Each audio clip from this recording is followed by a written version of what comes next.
what is God is. But it's not the understanding, you understand this one little point, that it comes from your heart into your brain, not from your brain to your heart. It comes as if the ambrosia of your bhakti covers your brain, absolutely. So, for example, Shankaracharya wrote a beautiful treatise called as Viveka Chudamani, where he described what is God, this, that, and Viveka means the conscience and consciousness and all that he described, quite a lot. But there was one horrible fellow called Sarma who started arguing with him and he got fed up. Shankaracharya. He said, no use talking to them. So he just wrote Saundarya Lahari. Saundarya Lahari is nothing but all the mantras praising the mother. He said, well, I know mother, now let me praise her. What's the use of talking to these people? Stupid things, how will they understand? He realized that these people haven't got that capacity, that sensitivity to understand what I know. That's the real knowledge, is to know what is God. And if that is God, then how can you suspect anything? How can you try to analyze anything? It's God. It's God Almighty, which knows everything, which does everything, which enjoys everything.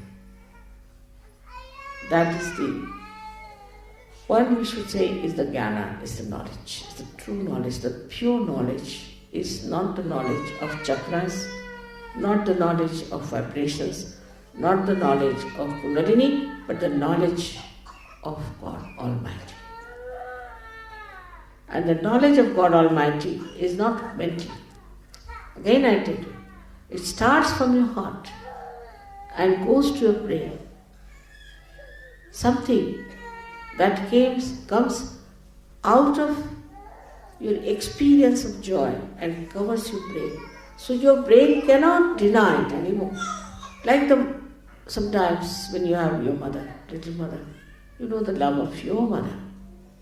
You cannot explain it. It comes from your heart. And you say, no, that's my mother. She won't do like that. I know my mother very well. The knowledge about your mother, one who has given you birth, mother may not be very good or whatever it is. But knowledge about God, that He is love, that He is truth, that He knows everything, that just become part and parcel of your being. Absolutely. And that's the time we say is the nirvana. So it's important, especially for the people of the West. Now open your hearts, because it starts from the heart, not from your brain.